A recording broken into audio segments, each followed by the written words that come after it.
Russian Grand Prix number 14 of this 2021 season. Welcome everybody. Russian Grand Prix, beautiful Russia, so called because it's beautiful and Russian. And of course, here we are. This is the latest place. We're at Sochi on the Black Sea in Russia. They're trying to train bears to become F1 drivers. So far, they've only replicated the driver's behavior outside of the car. And obviously Mazepin is a great example of this. Also, it's Sochi in Russian means sky that pisses down. Although, incidentally, that's never happened at Sochi, although this will be the first GP that Putin will miss. Any connection? We don't think so. Again, a fantastic holiday result. Many, many happy Russians flocked to Sochi, as you can see. It's absolutely beautiful. Much, much nicer than the rest of Russia. Here we are. They also have many parades in Russia. Putin, everybody, and Putin just controlling the masses of the crowds, as you can see. And obviously in Russia, 4 places awarded. They don't like 3s for some reason. There we are. Sochi, a wonderful place. Welcome, Fabio. Don't say anything, Fabio. I've got you to just unmute for no reason. Oh, we did say something. Yeah. Okay, no worries. Yeah, so here we are. It's a wonderful thing. I don't know why. I've got some... it's definitely going, but it looks like my studio is messing up again or something. I don't know. Anyway, we're going to go straight on to the race review. So here we go. It was a really quite contradictory race. Qualifying was very up and down. There was many problems. Lewis Hamilton, expected to be on pole, destroyed his wing coming into the pits. We haven't seen that since 2008, probably, when he was in China. He doesn't have a habit of crashing coming into the pits, but there you go. And nonetheless, that's what he did. He took his wing off, and that really destroyed his last run in wet weather, or drying on a drying track, at least anyway. So he was only able to achieve 4th place. In 1st place, it was a fantastic run by the ever effervescent Lando Norris, who was absolutely superb, took great advantage. Then followed by the other person who was quick on their feet, which was Carlos Sainz, and Vamos Sainz, as we call him now. And of course, 3rd place, an amazing 3rd place, of course, by next year's Mercedes partner to Lewis Hamilton, which is, of course, George Russell in the Williams, putting his car in 3rd place. I don't know how he manages to do it. I really don't. And I don't know how nobody else sees it and didn't swap him for Bottas halfway through the season. I will keep hanging on about that one, because I am a little bit butthurt that Toto Wolff has cost me a crate of beer. I'm just a little bit butthurt. I've actually spoken to Toto, and he said, "Oh, son, you did chopper," is what he actually said to me, and I can understand him questioning me. Nonetheless, we will move on. So the race starts. It was a dry race. Everybody expecting it. Everyone expecting Putin to be there. He wasn't, as will become evident by the end of the race. But nonetheless, a fantastic getaway by Russell and Lando and Ricciardo. Unfortunately, Lewis just dropped back, I think, somewhere around 8th place or something. He was boxed in. A cheeky move, I felt, by Alonso, who in the warm-up lap had already tested the runoff area in turn 2. So I think he may have been planning to go off-road in the first corner to try and avoid any problems. Nonetheless, that's what happened. He did, and he managed to come out in 5th place, which was very good. Another great start by Stroll as well. Unusual, but nonetheless a great start by Stroll, who managed to take full advantage of the situation. So, yeah, that was it. Basically, Sainz and Russell almost came together. Stroll took advantage, and of course Hamilton whooshed out into this corner 2 and dropped back. Nonetheless, then Lewis started making his way forward. Of course, he had a car superiority past Alonso, and basically managed to hang on. Then Verstappen also doing the same. Of course, Verstappen suffering from gearbox problems. Changing the gearbox, started at the back and penalties. he started moving his way through. And this was to become the defining moments of the race, really. Verstappen versus Hamilton was, although they never met on track, probably a good thing, nonetheless, they both had fantastic races. Although obviously Lewis lucky, and Verstappen just a fantastic drive. I mean, coming from all the way at the back of the pack to finish where he did. Nonetheless, we're going on. A few close calls all the way through the race. I mean, there was some hard racing in this race. And, I don't think anybody was really giving much of an inch, expecting that the championship leaders would actually get out the way, or at least jump out the way. At one point, though, Lando, after the tyres warmed up, managed to catch up with Sainz, who had taken the lead, and eventually overtake him. Then, of course, McLaren used team tactics, pulled Ricciardo into the pit to try and get everybody else going. And unfortunately, a bit of a slow stop for Ricciardo. That dropped him back and put him out of position. Something he was never really to regain, although he did regain a very respectable place at the end, I think fourth. Then, of course, Lewis in lap 27 to try and do a one stop. And, of course, he went from yellow to white tyres, the harder tyres. This pulled in Verstappen straight after him. Lap 27, and of course that meant, and he had to go to yellow tyres. That was to be quite important. Lewis being on the harder tyres, which was the better tyre for the race. This then pulled Norris in, who had a great stop, 2.9 seconds on lap 29, and in fact came out just behind Sainz. Again, managed to catch up and overtake Sainz. I don't think the Ferrari was running fantastically well on this circuit. But nonetheless, that was the case. Lewis overtaking and getting past. And, fantastic racing by the two of them. Alonso had his wee moment in the sun again, being on much better tyres, managed to overtake Verstappen. Lewis then on the white tyres managed to catch up to Norris just when the rain, I say rain at Sochi, started happening. Unfortunately, then a lot of pressure put on Lando, by the way. He drove superbly well and was just unlucky. It was a light rain to start with, so none of the front runners wanted to come in. But after a little while, it was insisted that Lewis actually come in. With Lando, of course, managing to keep Hamilton behind him. So, I mean, fantastic racing again. Of course, Lando wanted to risk it all for the win and decided not to come in because otherwise he would have probably been undercut by Hamilton. And of course, he wanted to go for the win. So he actually stayed out, which turned out to be the wrong choice.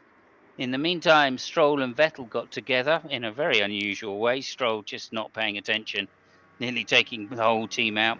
Nonetheless, Vettel's supreme skills in changing conditions, of course, showed him. Then, of course, Hamilton. Then, of course, Hamilton really put the pressure on to Lando. Never really managed to keep up, but decided to pit on lap 49.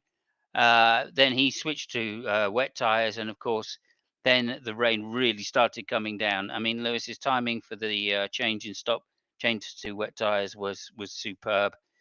Insisted on by his team more than anything. I felt he if the team hadn't have insisted, he probably would have stayed out. But it turned out that just 1.5 laps later, it was a completely damp track to the point where if you weren't on intermediates, you were done. And that, of course, was the fate of Norris. Unfortunately, he stayed out in order to try and get the win. But as I say, unfortunately, didn't manage to do it. Hamilton went sailing past to take what is a milestone in some respects, an absolute milestone in some respects, to get just 100. That's not the graphic I was expecting. Just to say, yeah. So 100 subs. Lewis Hamilton. Sorry about that. Subs. Sorry about that. Yeah, we had 2 milestones. I'm sure you're very, very sorry about it. Never mind. Oh, it wasn't 100 subs. It was 100 race wins. So well done to Lewis Hamilton to take what is a fantastic milestone. obviously never been achieved in Formula One before, probably never will again. Certainly in my lifetime, that's for sure. Nonetheless, there you go. It was a fantastic race win by Lewis Hamilton. He got lucky at the end, no doubt, because as I said, normally under these circumstances, you drive to track conditions, and in which case, basically, they wouldn't have really started pitting till a little bit later, which would have been too late. And it was down to the Mercedes team and tactics to call Lewis in, despite his better judgment. And that's actually what gave him the race win. Unlucky to Lando in some respects, because he was just doing what most race drivers do, which is see what's on the track and drive to it. So that's a little unfortunate that the rain hit the way it did. But of course, this is the first year we've had rain at Sochi, and so nobody really knew what it was going to, what the pattern for it was. It's not like Belgium or something where you can kind of guess. Although my mind goes back to probably 98, somewhere around there, 98, I think, when Damon Hill was awarded the win over Harold Frentzen because they stayed out, because they pitted early, I think, and they managed to get Jordan's probably only 1-2 in Jordan's history. Nonetheless, this is the ups and downs of wet racing. So yeah, unlucky to Lando, who finished quite far down, probably 9th place, something like that. Although he did get fastest lap, so congratulations for that. 8th place, maybe, I'm not certain. And the other drive of the century, of course, was Verstappen from the back to 2nd place. So an incredible drive. Although it should be noted, he finished over 50 seconds, which is obviously nearly a lap behind Lewis Hamilton, just to show you how much time really Lando lost on that, and not by not coming in a lap early. Or I mean, he could have come in any of the laps before it started pissing down, and he still would have got 2nd place at least. But there you go. That's how that goes. Okay, I'm actually finding that there might be something wrong with the stream, Peter. Could you check this? No, it's good on my side. It's running, so yeah. Okay. Oh, is it? Oh, it's me. Beg your pardon. Yes, okay, it's me again. You. Okay. It's always you. It's always me. Yes, I'm sure. Okay, let me just try and update it. There we go. Oh yeah. Okay, we are running. Yeah. Good. Sorry about that. Hello, Spooky. Thank you so much for being here. Of course, always appreciated. Thank you for the likes as well. Okay, so that was my race recap. Obviously, let me just run through the positions, and then I will hand it over to Fabio to give us his commentary on the race and anything that I've missed, or everything that I've missed. So, first place, the 100th win for Lewis Hamilton, fantastic achievement. 2nd place, Max Verstappen, who drove from the back, a great race. 3rd place, Carlos Sainz, who just was very steady, I have to say. 4th place, Ricciardo, who recovered well from a poor start. Again, McLaren doing very well, beating Ferrari overall. Bottas 5th place, again drive from the back, very good considering. Alonso 6th place, tactically a great race for Alonso, hardly put a foot wrong. 7th to Lando Norris. It was 7th for Lando Norris. Heartbroken. Afterwards, you could see he had tears in his eyes. It was terrible. Fantastic race by the Rainmeister Kimi, who, of course, drove his pants off without being noticed. Unbelievable in that car, I have to say. 9th place, Sergio Perez, disappointing considering.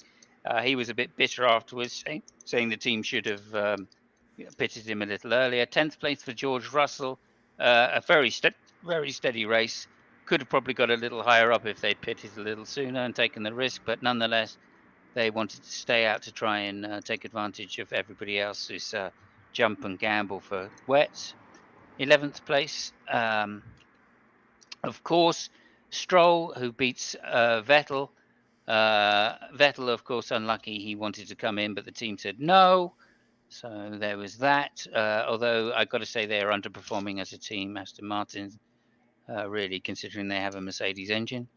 Yeah, 12th place then. 13th place even. Pierre Gasly, who had a very unfortunate qualifying, was kind of all over the place, and was unlucky. Again, he could have come in a little earlier. Ocon, I mean, again, some of these drivers are just unlucky. Some of them just had bad races. I think Ocon fell into the unlucky group, really. 15th, 15th Leclerc. Don't know what happened to Leclerc. He just faded. He didn't have a good qualifying, and he faded from where he did have a good qualifying. So don't really know what happened to him. Giovinazzi into 16th, disappointing race for him. Although he's looking well shaved there. So okay, interesting.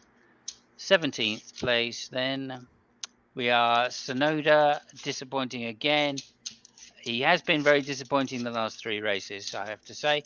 Mazepin, using the Russian crowd, 18th. Nothing really happened, I guess.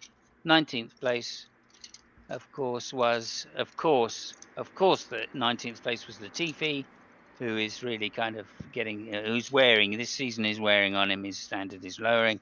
And of course, Mick Schumacher in 20th place, who had some problems with his car all through the weekend. So that's the results and race roundup. I'll now pass it over to the fantastic fabulous Fabio, to give me everything that I've said wrong and give me some information which is probably more interesting. Over to you, No, Fabio. I mean that was pretty much spot on. I just want to stress out the 8th place of Kimi. I mean, the first points for him, on the Alpha. It's good money coming into the team, so it's always welcome. And it was quite disappointing for Giovinazzi because the last 2 races was on the verge of getting a good result, but at the end of it, it was Kimi which got the first points for Alpha this year. So that was, I think it was actually quite a bummer for Giovinazzi, which didn't have a good race. You talked about the start. Yes, I would also want to point out the excellent start that Leclerc did, at least the first lap. I think it was 14th after the first lap. He got something like 7 or 8 positions. And keep in mind it was starting in the same level as Verstappen, and Verstappen did way worse than that. Like, he just gained, I don't know, 3 or 4 positions. So he made a very, very excellent start. Really risky and challenging before the first corner. There was literally no space between, I think it was him and I don't know if it was Latifi or some other back marker. Anyway, really good start. What else? You mentioned Leclerc. I think that what he said, which it makes sense, but it's bullshit anyway. Is the fact that they didn't want to risk him getting into. I think it got caught a little bit like Lando did. They just took the decision a little bit late, and it was a really sudden downpour of rain, so the track got flooded really fast. The temperatures of the medium tires just dropped down, and they couldn't really drive it. Sainz was in a better position than Leclerc, so they prioritized Sainz rather than Leclerc. That was the Alpha lap that he basically got fucked up because it was in, I think it was 8th or 9th at the time that everything happened. So it wasn't that bad in that bad of a position. But of course it's bullshit, because if you are an F1 team, especially a top team, there should not be no problems by having 2 cars pitting in the same lap, even if they are really close. I mean, the worst can happen is that the second gets a little bit 1 second or 2 seconds more on the tire change, but compared to how much time they lost, that was a no-brainer. But anyway, that was basically, I think it was almost basically the same reason that Lando gave, even if he it was devastating to watch the guy in the interview, because he really had the race in his hand. Lewis couldn't pass him. He was very confident. Lando was very confident that he had a faster pace than it was showing. So it was certain that Lewis would not have passed him, which I tend to agree. But the fact is that Lando said something at a certain point on the line that in McLaren they didn't have the same informations that the other team had, which to me it's kind of, I don't know. I mean, I think what really happened is that when it started to drizzle at the beginning, Lando was on medium tires, and medium tires were not working. I mean, we're working okay-ish, even with the drizzle. But once the downpour came, temperature drops down. It's like running on marbles, and they just lost the chance. It was really, really. Yeah, I mean, the face told everything in the interviews more than the words. I've got to ask you a quick question here, really, then, which is to say, I mean, do you think Lando was made a huge mistake here, or is this just, what is your opinion? I mean, if you're sitting there leading a race, and it starts spitting with rain, it's not wet enough for intermediates yet. What do you do? So the thing is that usually when those things happen, the pit calls for the tires because they have the overall vision of the track. I mean, granted, Sochi is not like Assen where it can be raining in one area and not in the other. So it's not that situation, right? But Spa, usually, Spa. So yeah. You've been watching too much bike racing, haven't you? Yeah, right. I'm sorry. So, but usually what happens is that the pit makes the call, but the last decision is from the driver. Yeah. And because they might feel it another way, and so I think it's only fair. The thing is that that would be my biggest beef with Lando, is the fact that okay, he's fast, he's an F1 driver, and he has a good car. He showed that he was in front of the race, so everything is fine. What he really forgot was that the guy is 21. Now, I would expect a call made like that by people like Alonso or Lewis, that kind of persons. That would have made a lot more sense. But I think that the pit was at fault by not really insisting for Lando to stop and pit and change the tires. On the other end, they probably didn't want him to disturb too much because he was ahead. I think it was, I don't know. I think Lando probably chewed more than he could, he could actually add, and he thought, I'm gonna go for it because but I don't know. I mean, I agree. I agree. It was bad luck, and welcome, Bob Elvis. Thank you very much for tuning in. Really appreciate it. Thank you for the like. But I agree. It was unlucky. Unlucky in the way that the rain came. I think it went from slightly drizzling to absolute downpour. And of course, we've never seen rain at this circuit before, so we don't know the characteristics of how the track wettens up. Nonetheless, I think it's a standard procedure if you're leading a race to drive to. Well, I mean, it is standard procedure to drive. Have the tires on for the track that you're driving on. So, I think that was the key. Where he was unlucky was that when it started absolutely raining, he'd only just gone past the pits. So he had to do a full lap on slick tires on a very wet track.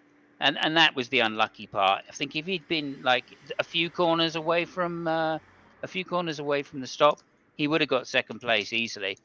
Because Lewis went in first, that was the clear thing, right? That was the clear point where Lewis obviously would have had first place still. But I think he would have got second place. I mean, I agree about the unlucky part of where he was positioned. On the other end, it was true that, I mean, Lewis wasn't like 30 or 40 seconds behind Lando, right? It was very close. Yeah. Once Lewis pitted first, he'd already given up first place. Yeah, but I mean, Lewis basically pitted at the same moment. I would say 3 or 4 seconds later than what Lando should have done. And I would think that, I mean, at that point when Lewis pitted, he had the very same information that Lando would have had. It wasn't like, oh yeah, he's 1 minute behind. He's in another position of the track. He sees how much flow it is. So the informations were the same. That's what I'm saying. Yeah. So it's unlucky, but up to a certain point, because it's either unlucky for everybody. It should have been unlucky for Lewis too. Which it wasn't. So again, it would have been had Lewis had his way. I mean, that's what it sounded like to me. Although Toto, in an interview after, said that it was very much down to Lewis. He'd got to the job at the right time. I don't think it was. It sounded to me like it was the Mercedes pits that said, Lewis, time to pit. Lewis went, you sure? Because the track conditions are still a bit dry. And then they went, no, Lewis, you pit now.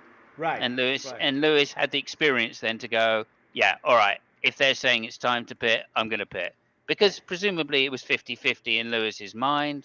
And so he may as well go with the pits, because for the reasons you said earlier, the pits, of course, are the ones that have information over the whole track. Right.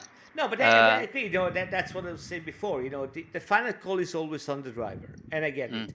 Now, the real question that we should be asking is, I mean, Lewis is not a person which is shy to disagree with his, with his team, on tactics decisions. The real question we should be asking is, what possessed Lando to actually disagree in the same situation that another driver, which is really famous for disagreeing with decisions, decide to say, oh no, okay, I'm getting in. So that's the thing which is really puzzling. But anyway, I think it could have gone both ways, and it was quite. I was really sorry for Lando. And yes, if the rain had behaved the way rain normally behaves, it builds up over a period of time, rather than absolutely sheeting it down. Then I think you'd be right, Bob Elvis there. He would have been the smart one for doing that. And obviously you put bin as a typo. No worries. Go ahead. No, I'm sorry, because talking about the rain, there was something really interesting with. I would say I shouldn't be the one saying it's really interesting, but something really peculiar which popped in my mind, and I think this race was Bernie Ecclestone revenge, because Bernie Ecclestone, if you remember, had some really crazy ideas. I don't know if it was Alzheimer, it was old age, I have no fucking idea. But he basically had two really crazy ideas. Yeah. One was reverse grid, right? And the other one was floating part of the circuit, just like willy-nilly. Sprinklers on the circuit, yeah. Right. So random sprinklers.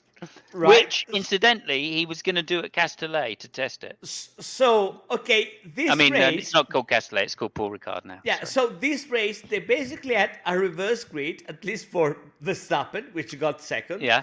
And they had a sprinkle of rain, like a rain bomb, dropped on the circuit. So that, I mean, okay, those ideas are crazy.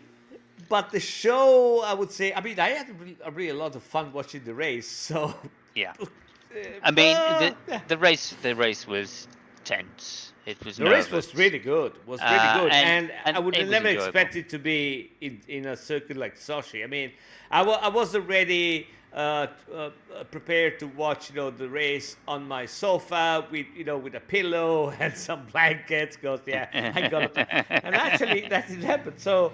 But that Bernie, we should call it Sochi Bernie's revenge, because actually, Bernie's revenge, yeah. And Bob says he's the sprinkler fanboy. Yeah. Well, many of Bernie's ideas may seem crazy on the top, but if there's one person who knew Formula One, it was Bernie. That's for sure. So two more things, and then I'll shut the fuck up. So the first thing I think is that it's fair to say that the championship right now is something which is exclusively between Lewis and Max. Especially because it seemed to me that it wasn't only last race, but even a couple of races before, they cannot really expect too much help from their teammates. I mean, the second drivers, they're just inconsequential. I know. I'm gutted. I'm gutted about it. So, and the second thing, which is kind of a follow up to this, I think that particularly this last race, it really showed that there are two kind of drivers, basically. So there is Bottas and the guys like Bottas, and then there are the fighters, people which if they find the modicum of a place they can go, they go. And funnily enough, these people, it's not only youngsters. Alonso was one of them. Kimi, he's always been one. Yeah. So people like that. So in the people like Bottas, besides Bottas, okay, because that is the cornerstone, the litmus test, the paragon of the Bottas drivers. People which they cannot really. I mean, they can't put up a defense, they can't put up an attack. I have no fucking idea what the fuck is wrong with the guy, but fuck it. I would say that, for example, another example of a driver like that is Sainz. I mean, it's not really that much. It's really consistent. If you want somebody which he tries to put out a nice pace and gets at the end. I mean, he showed he got third, so fuck it. You can't complain. But it's not really the kind of fighter that we saw in Sochi and even in the Netherlands a couple of races ago. Yeah. So that was, but I think the last race really showed that there is a big difference, and the difference is in your face. See what happens. Yeah, I mean, I kind of agree with what you're going for there. Although I think it's different on different circuits and different conditions. Some better rain.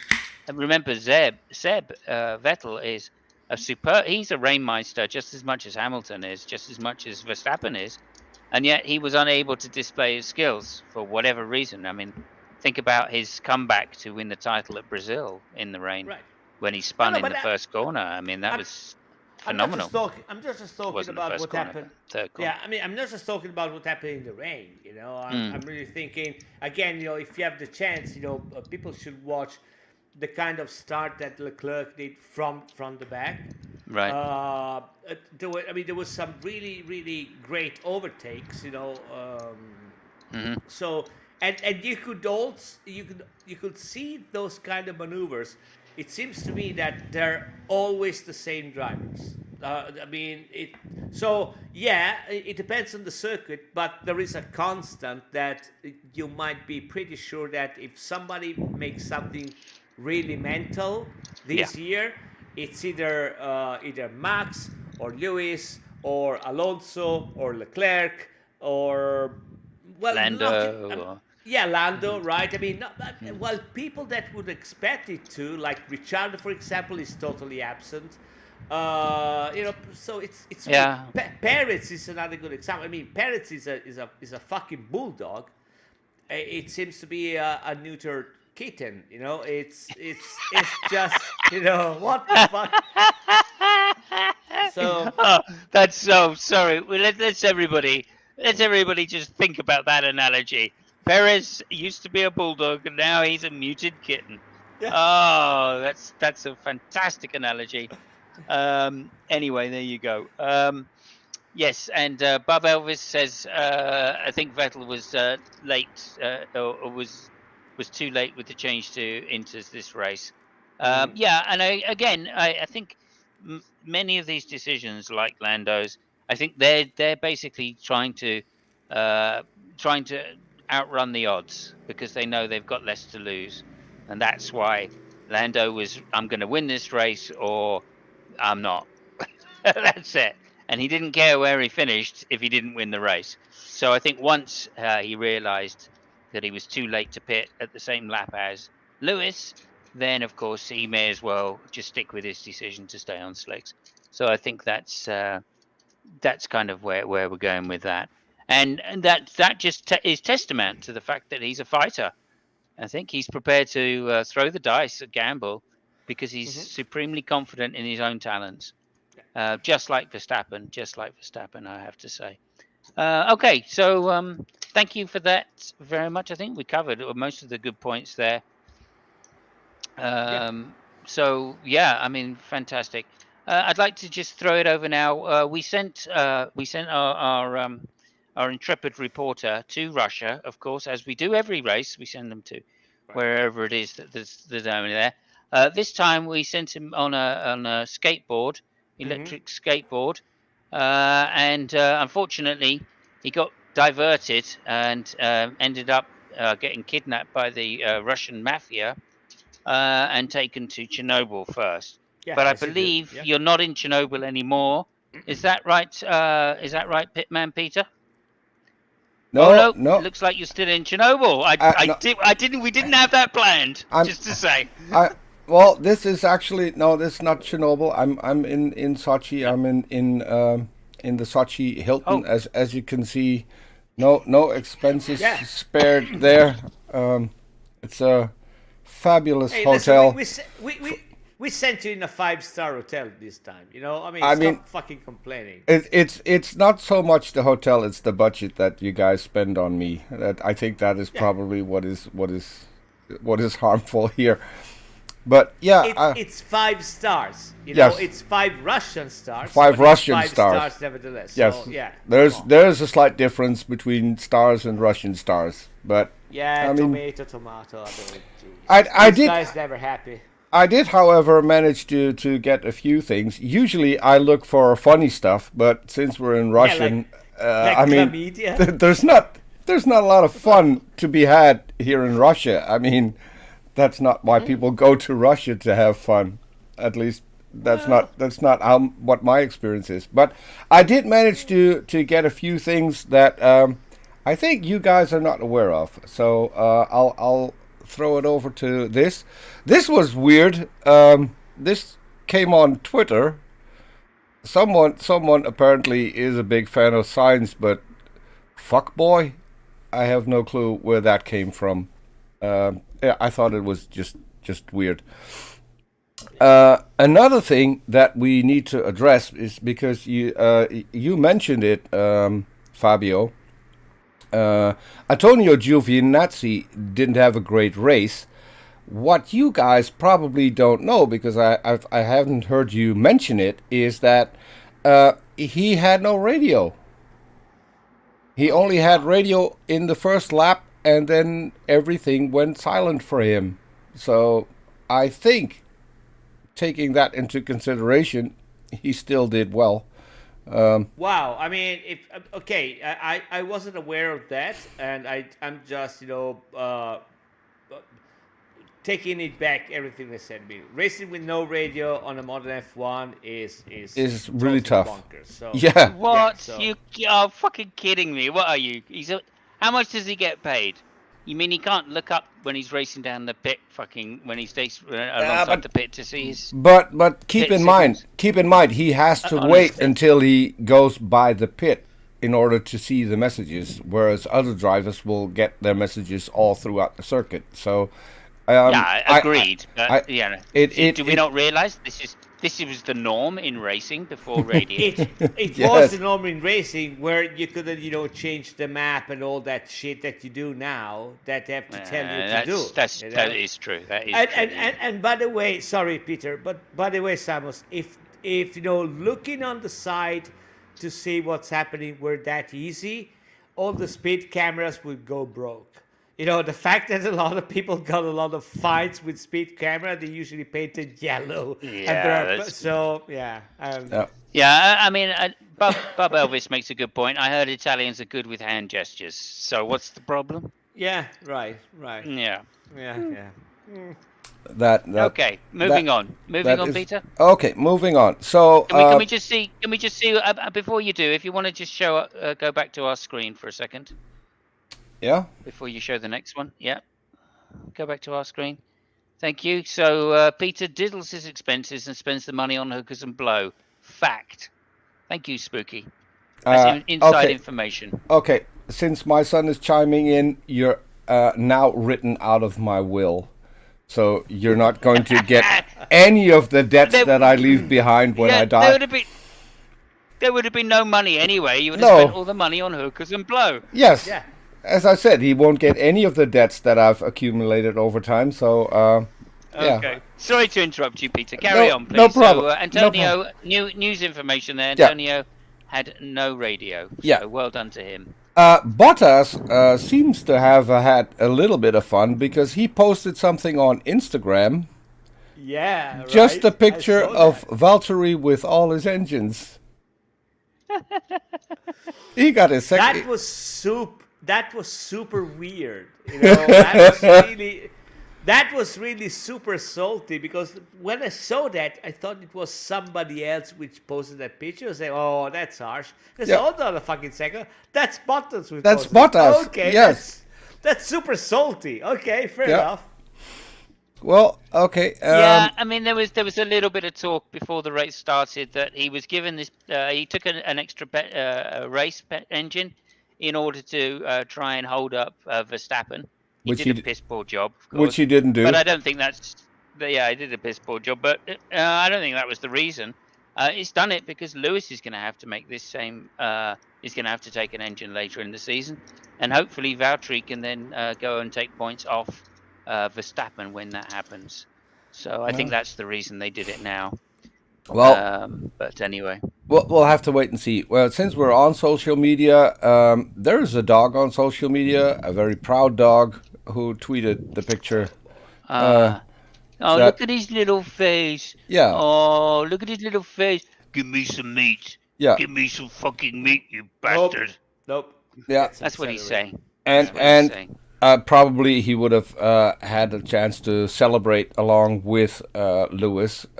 One person, I think, wasn't invited, and that was another tweet that I saw from Christian Horner. Congratulations for your 100th win. Max understands and accepts he won't be invited to the party, but he's celebrating privately. So they decorated Max's room so he could... Fucking brilliant. Yeah. Fucking brilliant.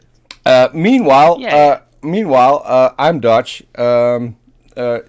Simus, you're British, so there's a thing with the Germans that is still lingering on, and there's a reason for that, because in his mind, that is what Vettel thought. Congratulations on your 99th win, because we still remember when he didn't acknowledge it. That's a good one. That is a good one. Very good. Yeah. So, and obviously... I remember that day. Oh, that cracked me up that day. And there was some post-race discussions, apparently, at Aston Martin. So we can go through these really quick. But, what are you going to do if you're Vettel when your co-driver has his dad present to do the talking? I mean... Vettel did complain. This time it was about trains, so we have that too. Yep, thank you. Sorry for lap 1, but it was a real pain after that to overtake, and always, I don't know what it is this year, we always get into a train. I didn't see a train on track. Train yet. This train is just about forming when we arrive. So probably a thing. I think it was okay. It was good to stay out on that first one on the medium. Another thing that I wanted to get to is the Spanish commentator, Antonio Lobato.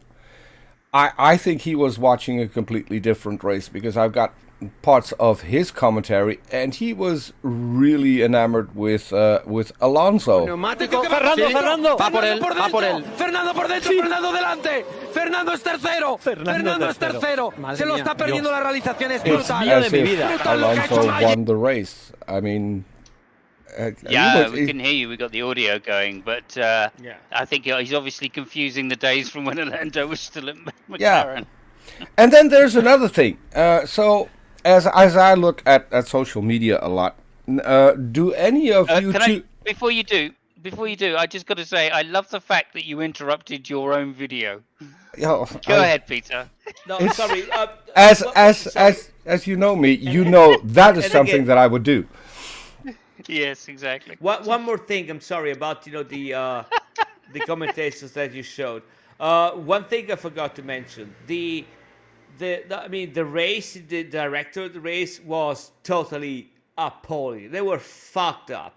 They lost so much shit. It was not even funny. They lost, Lando overtaking Sainz at the beginning. They lost a lot of fights. Thank God. I mean, there are like autonomous directors. Like Sky Italy has got their own images so that they can put them on the feed. Yeah. Thank God, because they lost so much shit. It wasn't even funny. So yeah. Yeah. I mean, that is an interesting point, actually, because, of course, years ago, and I'm talking probably 80s and early 90s, years ago, it used to be a local director that controlled the feed and what was replayed and when it was replayed, etc., etc.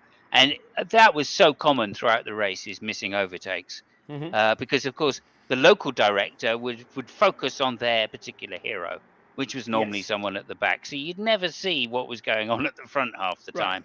And it was just terrible. The FIA decided to put in place a single director that went around to all the tracks that used to control all of this. And it seems that this year it's been slipping back a little bit. That's not quite the case anymore. They have probably 35 million cameras on the track, And it's unbelievable. There is no fucking excuse. I mean, I understand you miss an overtake. I get it. You can't. But once you miss it, just put a quick replay and do that. Yeah. Anyway, sorry, that was my rambling. Yeah, me too. Carry on, Peter. Sorry to interrupt you. I was just saying you interrupted your own video. Carry on. You're just taking revenge of me always interrupting you everywhere else. That is the thing. Maybe I am a little bit. Yeah, but you do have a reputation, so there we go. And I have to uphold that reputation. I mean, that's what I'm here for. But so the last thing I have is some inside information from Ferrari. Because I don't know, does any of you know a guy called Kabi Lame on social media? No. Nope. Okay. Maybe you refer to a guy called Camilleri. No. Kabi Lame. It is spelled Khaby, and his last name is Lame, as in Lame. Kabi does instructional videos on social media because, as you can see... That's why I have no fucking idea who he is. Yeah, he must be good. See, if he sees a video like this is how they invented a thing to put on your sock. Oh, this guy, yeah, I know. Then he will just show you how it's actually done. Put on his sock. Oh, Kabi, better hide that. Yeah. He also taught us how to peel a banana because obviously this works. It's a really cool thing to do. It's the way like this, but it's not how you do it. What I didn't know is that Kabi also is in Formula One. Believe it he's been to a few races, yeah. Not only has he been to a few races, he is part of the Ferrari team. Because he... Well, that's stretching it, but yeah. Okay. No, it's not stretching it because go ahead. Go ahead. We saw Sainz on third place, and that is only because of his speed. And so I'll just play this. This is Sainz trying to get into his car, as we see, and then here comes Kabi, and he will just put down the little step. Show him there, get in the car, and so now we know who taught Sainz how to get in the car. That was actually Kabi Lame. I didn't know that he was in Formula One. But yeah, so that was my last bit for today. as I said, very good, Peter. There's not a lot of fun to be had in Russia. Although there is one thing, Simus, as you know, at the start of the race they play the national anthem. Do you know why? And go ahead. I mean, what are you leading to? Yes, I know why, but yeah, go ahead. It was done. I can only give you a sensible answer. So I'm sorry, Peter. Okay, the sensible answer. When was it done for the first time and why? Let me see. It would have been done. It's probably done. It's been done in Germany, in the Nazi Germany. Nope. Probably Nope. 1936. I'm guessing. Nope. It was 2013, and it was a deal between back then. Oh damn! Now I forgot him. The old guy that used to run Formula One, Ecclestone, and Bernie. Moses. No. In 2000, Moses. 2013, it was a deal between Ecclestone and Putin. And this year, there's a kind of a fight going on because Sochi didn't want anything Russian on the entire race. They had no Russian flags, they had no mention of Russia, and they didn't invite Putin because there's something going on in the background. I didn't find out exactly why, but so that is why this race they didn't have the national anthem. What they did do, and I'm sorry, I should have if I could get the footage. They put a grand piano on the track and someone danced on it instead. Well, there you go. Can I just point out one thing, because I was joking about the fact, it might have probably been the Nazi Berlin and blah blah blah blah blah. You were close. Okay, that was a joke. But if it was something between Mosley and Putin, I wasn't that far off with the Nazi reference. No, I said you were close. Just leave it there. You were close. Yeah, I'm not sure that's an actual fact because I do. That is an actual fact. That is an actual fact. The first time they because I do recall in Australia the first time they raced at Albert Park that someone sang the national anthem there. Yes, but the first time it was introduced in Formula One as a standard thing before the race, they would all gather together and someone would sing the national anthem, and the drivers would all converge in one spot.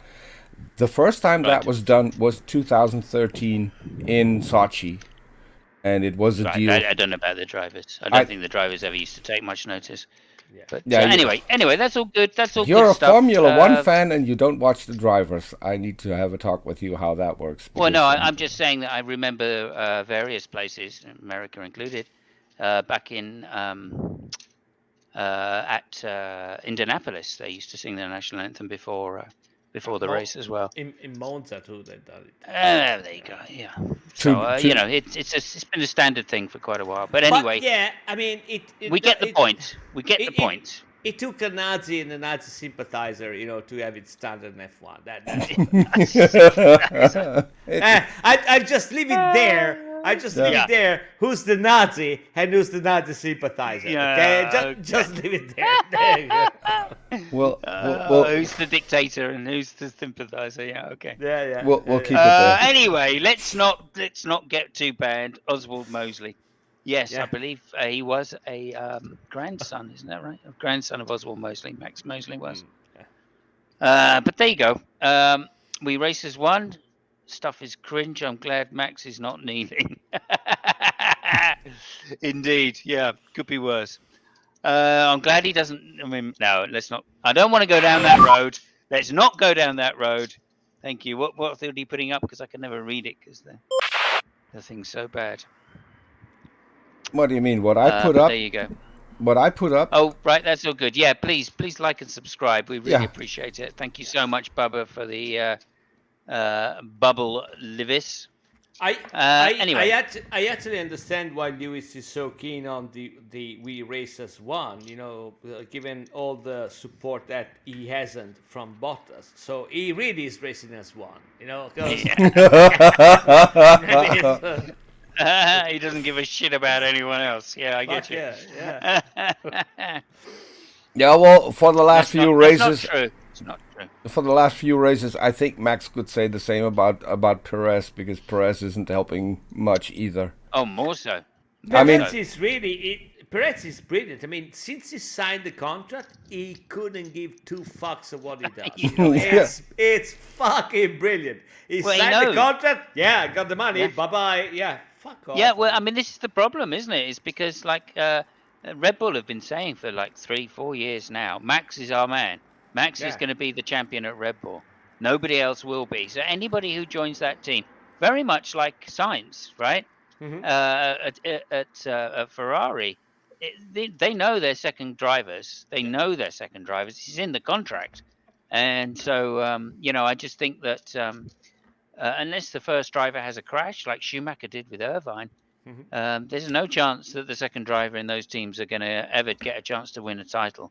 That is slightly different with Bottas, because if he had have managed to have beat Lewis by a significant amount at the beginning of the season, if he had, then of course it would have been on for him to win the championship, very much like with Rosberg. Let me just say that. That is and true. The difference here between Rosberg and Bottas is that Rosberg kept upping his game until he was going to beat Lewis, whereas Bottas hasn't. He's kind of faded. I don't think he has the mental fortitude to actually take Lewis on at his own game, whereas of course Rosberg did.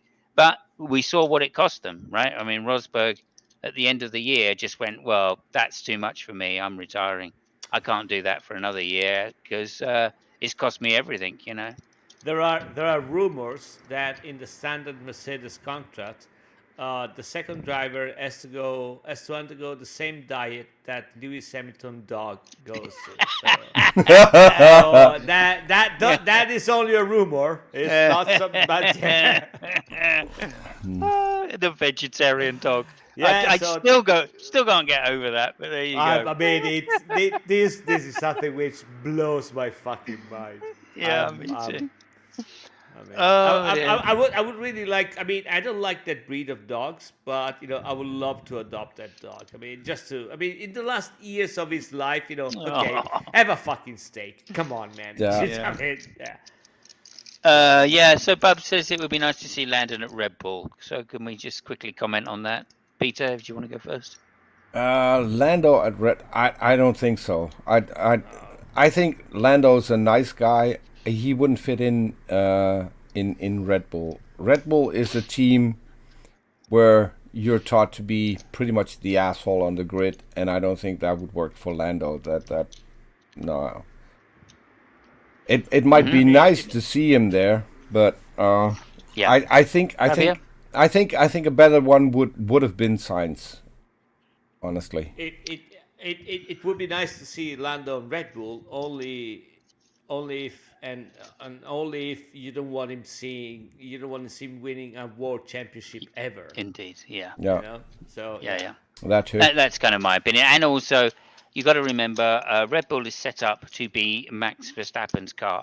Mm-hmm. Okay, they designed the car with Max Verstappen in mind. Yeah. That down to his height, length of his legs, right? You know what I mean? Yeah. Everything. His driving style, absolutely everything about that car is designed to fit Max Verstappen. So now I'm imaging. Now I'm imaging Perez's car with two wooden blocks on the pedals, so he can actually reach. Yeah, exactly. It's kind of like that, really. It's kind of like that. Although I don't think they're set up to be aggressive, those drivers. I think that's just the fact that Max is in the car and Max is aggressive. That's his style, right? As we've seen, every time someone tries to overtake him, Max doesn't want that. And so basically he just runs the road out.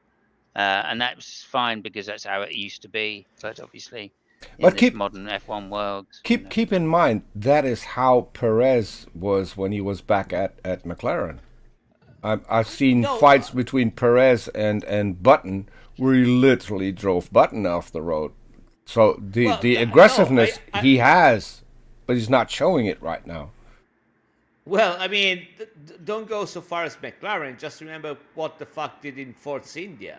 I mean, yeah. They were just, it was just insane. I mean, again, the kind of things that they make Mazepin and Schumacher being, two kids in a kindergarten, really polite, or two butlers. So, yeah. Yeah, but you see, that's Mazepin knows that his time in Formula One is limited. Unless he beats Schumacher, his time in Formula One is limited. As long as daddy's paying the money, then fair enough. Or they can't find the money elsewhere. Remember, that's the other thing. Just because you pay to get a seat in Formula One doesn't mean you're going to get it, right? If they can find the money elsewhere with a better driver, they will do that. Oh yeah. So I think Mazepin has got this vested interest to be the bad boy of the grid, and so likewise with a lot of drivers at the back. And again, this sort of says volumes to me about particular teammates, right? Russell and Latifi. Yeah. Latifi just wants to show he's a great driver. He's not interested in running people off the road or showing how aggressive he can be in the overtake, right? He hasn't got that far down his F1 career to be able to even do that yet. Yeah. So it just goes to show you, I think, that there are particular people, and Verstappen is one of them, coming through, as we know from the early days when he used to get so many penalties, that that's how he's been brought up. He's been brought up to be an asshole, and okay, and maybe it'll serve him well, maybe it won't. I tend to think that when he gets in the position where Lewis is in, and he's got several titles, he's going to really regret he was a nicer guy. But anyway, we shall see if that ever happens. So there we go. Bubblefish asked if Hamilton would stop at the end of this season, who would you like to see next to Russell? Is the question. If Hamilton were to stop at the end of the season, who would we like to see next to Russell? Fabio. Vettel. Vettel. Okay, interesting. Peter. Then I would go with Lando. Probably for Lando's a favorite of yours, clearly. Well, I think he's been doing a good job lately. So he's fantastic. I mean, given that it's probably down to both him and Ricciardo to get McLaren back, and they're doing a great job. But I still think Lando's doing a better job at the moment than Ricciardo does.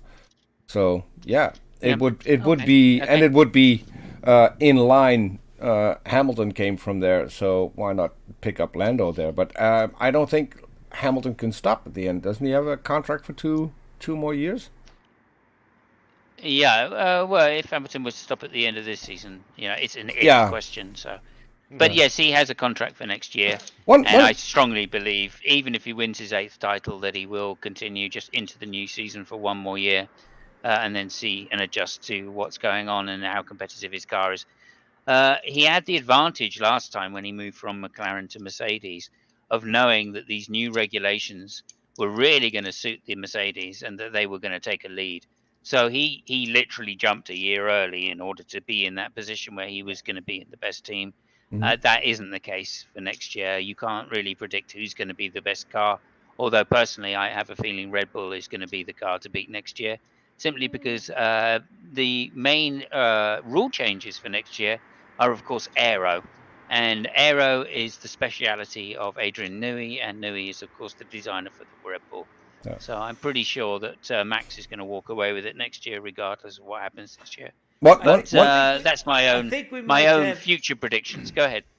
I was just saying, I think we might have. Red Bull. I understand. It's a fairly conservative thing, and it's kind of it's rooted in reality. I think that we might have some surprises from McLaren and Williams. No, that would be nice. Because it's a totally different approach. I mean, this is my rationale, at least. It's a totally different approach. It is true that it's aero, but it's not the same aero as today. So it would be, I mean, slipstreaming would be way more important because all the downforce is done, by the bottom of the car. So it will be different areas. And as far as slipstreaming goes, right now, I think that McLaren has a huge advantage in terms of aero efficiency. Not basic, probably not. It's not a super efficient car, but it's really efficient in aero. And Williams has been doing that because of they had to. The engine was not as powerful, so they always look for the top speed and all that stuff. So I don't know. I mean, there's. I wouldn't be super surprised. Okay. Okay. For me, it's pretty shut and close. Peter, what do you think? There's one thing that I wanted to address because obviously there's one team that's going to be great next year because they've spent their entire 2021 budget on the 2022 car, and that's Haas. Schumacher said that to in an interview. Oh yeah. But there's another thing, and this is what I was wondering. So Haas is struggling and has 2 rookie drivers in the car. I don't think if you're a team and you're struggling to get the car right, to get everything working, I think you would have more benefit from a more experienced driver that could give you some feedback and see if they can help get you in a better position. Funny enough, Haas is now currently looking for an experienced driver. They want to add a 3rd driver to their team, and they're looking for an experienced driver for next year. Here's the thing. Here's the thing with us right now. This year they knew that they had basically no money to develop the car. Yeah. So they jumped the gun and said, okay, let's take 2 youngsters. People is going to talk about us. There's going to be some, media thing. So that's why they made that choice, because they knew that they basically had no proper car to race. Mm-hmm. The other thing with us is that it is, to me, it's really, it's like a lost chance, because if us had a little bit more money, us as a partner right now, which I think, especially next year, it might be really, really super important, which is Dallara. Dallara has been, is the most successful manufacturer of racing cars in the world. They make racing cars for everybody and his brother. The next year car is gonna be, well, I wouldn't say similar, but it has some really close areas that they could get from the IndyCar. And Dallara has been building IndyCars for years. Mm-hmm.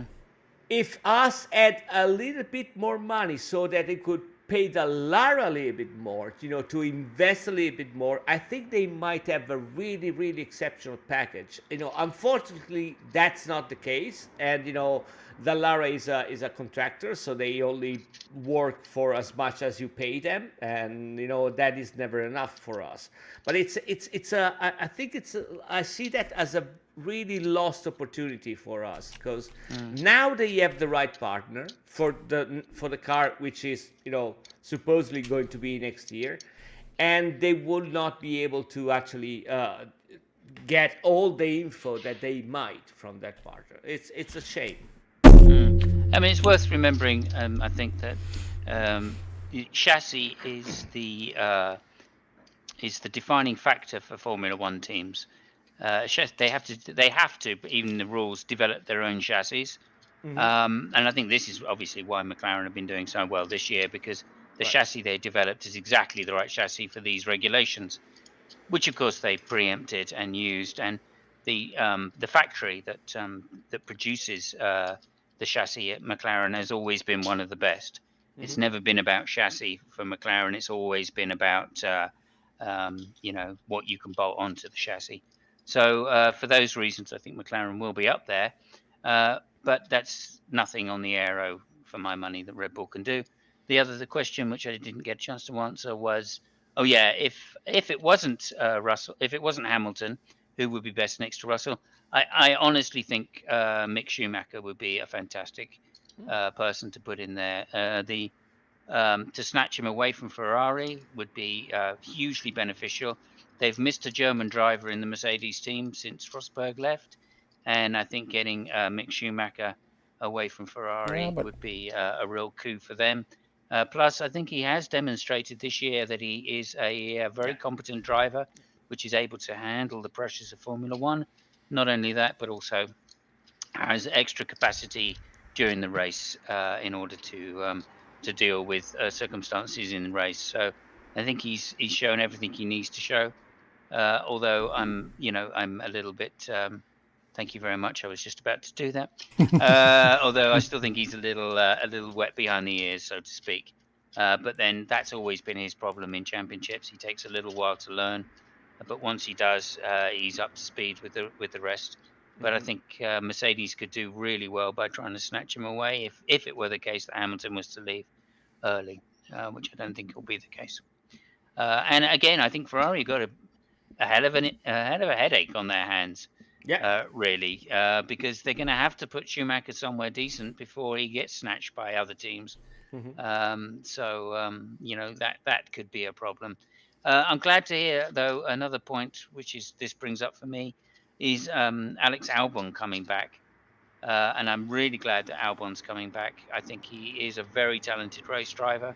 And he was basically just lacking, I think, some of the dedication that he needed to make a huge success out of Formula One.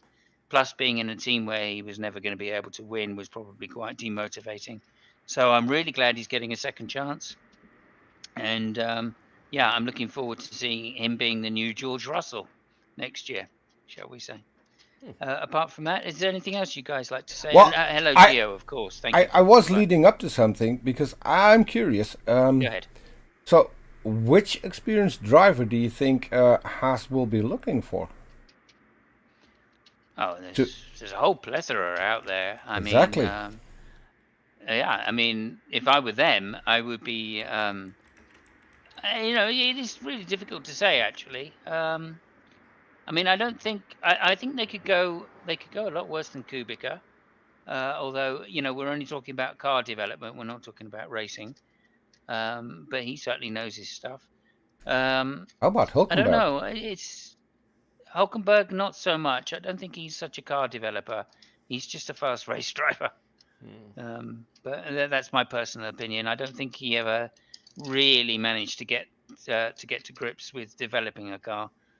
He was more of a whatever car you give me, I'll race it as fast as it will go kind of guy. Difficult to say really. Rosberg wouldn't be too bad a choice either, actually, thinking about how great a test driver he is. So, yeah. Well, Fabio? So you were looking for a driver which develops the car, but it's not an active driver, or what do you mean? Somebody on the team which develops the car, or somebody outside the team which develops the car on the simulator and stuff like that. So I didn't understand exactly the question. It is a difficult one, of course, because the rules don't really allow a lot of testing anymore. No, so you're right. The choice of development driver is very difficult. But I mean, if you're looking for somebody which can actually help you develop the car right now. I would be. I mean, besides the obvious name like Vettel or it's. But Vettel isn't going to leave Aston Martin to become the third wheel. But you see, it's not easy because I think that the skills that you need to develop a car on a simulator are not necessarily the same skills that you must have to develop a car on the track. And I am sure that there are brilliant drivers which they would not perform that well on the track during a race, which are actually, excellent people which can develop a car on a simulator. So for that reason, I mean, the best developer might even be somebody we have no fucking idea who the fuck he is. I don't know. I mean, yeah, I mean, it's really complicated. It's a different job. You know what I mean? So it's really difficult, and I think it should be tested. Each one of them should be tested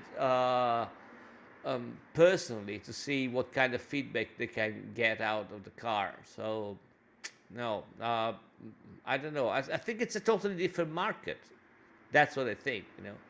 There has to be, exactly. That's why I was thinking of test drivers more than I was thinking of Formula One drivers. But and that's why Rosberg would be at the top of my list, just because he's developed a Williams, he's developed the Mercedes, he's been known to be a great test driver, and and obviously has the experience of a world title.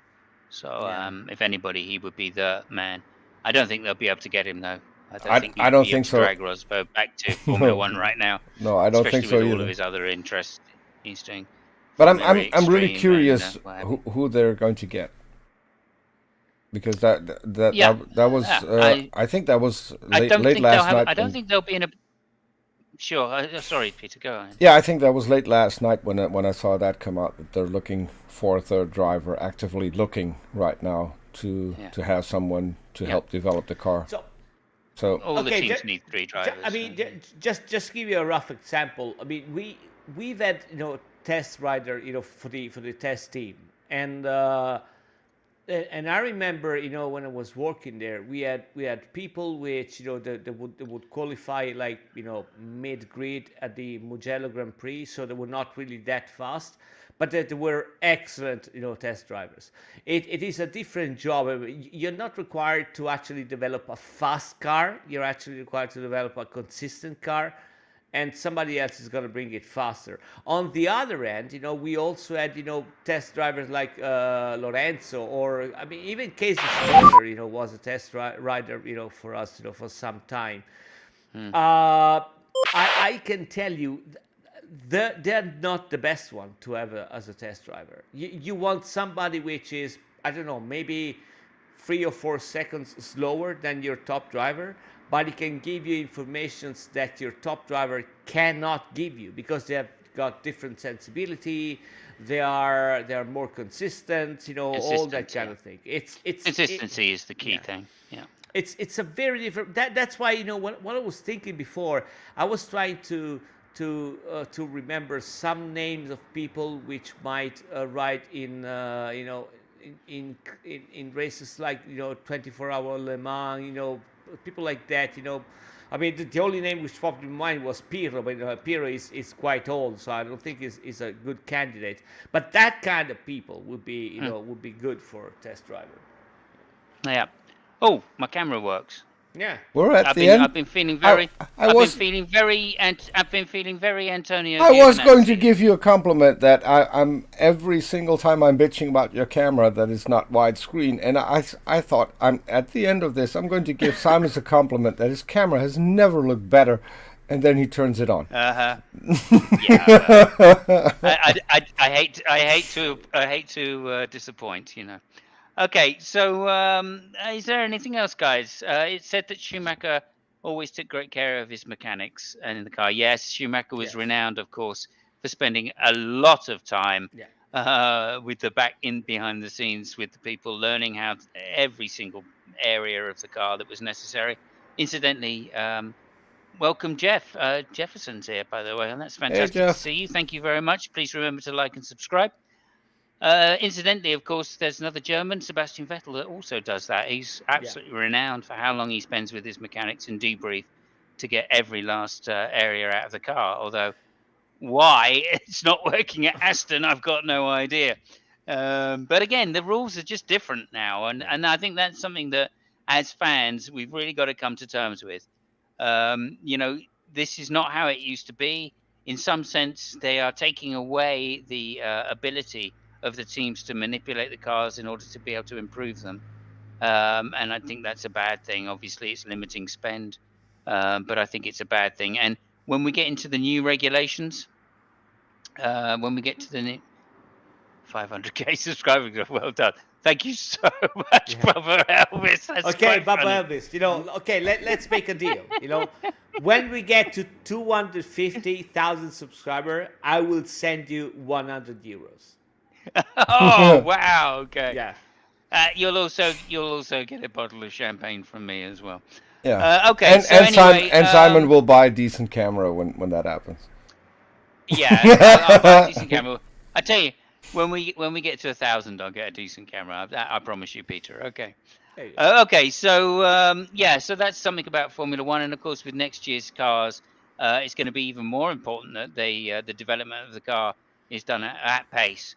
So I'm actually a little bit worried for next year. I think there's going to be somewhat of a shit show going on in that. The first out of the box will probably win it. But anyway, 100 euros, that's a bet. Done. Yeah. No problem. Yeah. Okay, so thank you so much for everybody for tuning in. Thank you. Please remember to like and subscribe. I really appreciate that. Helps the algorithm. Is there anything else, Peter, you'd like to say before we let you go from Russia? Sochi in the background. And I want to respond to the comment from Bubblefizz. I fully agree with him that a lot more people should watch this. It is still I think my number one show that's not on my own channel, where I just have an awful lot of fun, and I wish more people would hop over and watch. We'll see if we can make that happen. But well, we're very glad to have you here, Peter. Of course, without being our intrepid pitman, we wouldn't have half as much fun ourselves. So thank you so much again, Peter. We might start, that avalanche of, subscribing and all that stuff if you just gave, the name of the show to all the hookers that you meet every Sunday all the time. We would have been 1 million subscribers. I've been pitching it. I've been pitching it on Formula One Discord servers, and now you tell me that might be the wrong thing. I mean, yeah, maybe. Well, so maybe. next time where are you going to be next race? Next race, I think it's America, isn't it? Somewhere? Yeah, okay. So we'll send you some money. So you can have, a hooker, actually a tattoo of the name of the show on his back. Listen, that won't happen. That won't happen because all the money you will send. Sorry. It's Turkey. No. Okay, forget everything I said. Turkey. Okay, but if you're going to hold on, if you're going to do that for the U.S. race, all that money is going to be blown on weed because the U.S. race is in Austin, Texas. And I'd probably not pay any attention to the entire race because my co-host Robert Reed is in Austin, Texas. And if I get there and have to make a choice to watch the race, spend time with Robert, you guys are out of luck. Yeah, we're actually, when we do, America is 2 away probably. Yeah, 2 away. So it's Turkey, then United States. We're actually trying to set up a debate between Lewis Hamilton and Matt Dillahunty. So that's one to look out for. And of course, it'll be should my dog be a vegan? If you pitch me enough money, I will see if I can get an interview with the famous, known around the world, Harun Yahya. I will go and visit him in prison. See if you can get Aaron on for the show to do a 5-minute or 10-minute segment, whatever, on something related to Austin. Since I've got the budget, I've seen all the women that surround Harun Yahya and now are out of a leader. So yeah, I think I can make that budget work for me in Turkey. Now we're cooking with gas. Finally. One last thing, next race is going to be Turkey, US. Apparently Qatar is going to happen. Oh, okay. Interesting. I like that circuit. Qatar is going to happen. And there is a funny thing about Qatar because, after Sunday where we had the rain and everybody was so excited. Oh, we see some rain, on the races. That's not going to happen in Turkey and the US, in Qatar. Remember that we once had to postpone a Grand Prix to Monday. I'm talking about MotoGP. I can't remember the year, but we were racing in Qatar and we had to postpone it to the following Monday because of the rain. So it rains in Qatar. It can rain. I mean, let's not get to it rains. Well, no. It has happened, Yeah. So there you go. Yeah, fair enough. Okay, so thank you very much, everyone. As I say, in 2 weeks' time, we'll be in Turkey. We'll be sending there. I think we're going to send you by camel. Is that okay? Yeah. So good luck with that, and try not to get the hump. So thank you, everybody. We'll be feeding you only with Turkish delight. So there you go. Yeah. At least that's what she says her name is. Yeah. Although whether it's her, we're not absolutely certain. That's but nonetheless, it's a surprise. It's always a surprise. It's always a surprise. On the budget that I get, I can probably make an educated guess. Okay, thank you so much, Peter, for doing the show. You're welcome. Thank you, Fabio, for being my generous co-host. And we'll see everybody in 2 weeks' time. Okay. Thank you. Later, guys.